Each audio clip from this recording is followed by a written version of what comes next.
Don't panic, it's organic. Kababayan, eto, medyo maninibago ako sa atin. At least ito, nabigyan ng linaw, mga kababayan ko. Nabigyan ng kasagutan na gusto nating malaman for how many hours, mga ilang oras, mga kababayan ko.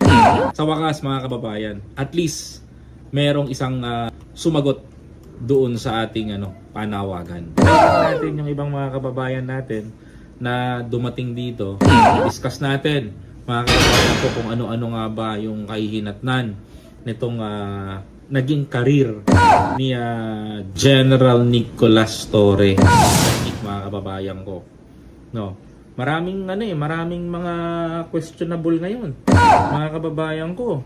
Kasi medyo medyo crucial to, kaya pag-uusapan din natin, and I hope na sana ready kayo, mga kababayan, no? Ready kayo sa mga maririnig ninyo, mga kababayan. Nako medyo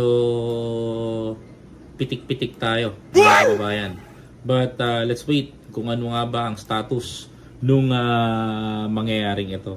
May malaking pasabog itong si General Torre, mga kababayan ko. Hindi pa ito nagtatapos ito, mga kababayan ko.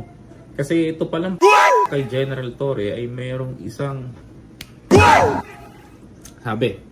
But lalagyan natin ng kung ano nga ba ito. Lalagyan natin rekado yung pasabog na hinain sa atin kaninang umaga, nilantang sa mga telebisyon na maraming mga kababayan natin ang nagulat nangyayari. But this time, mga kababayan ko, tayo, we will analyze everything, mga kapatid, mga kababayan. Ito pa lang si General Nicolas Torre. Pwesto, merong isang trabaho na nakapatong sa kanya. Yes, mga kababayan ko.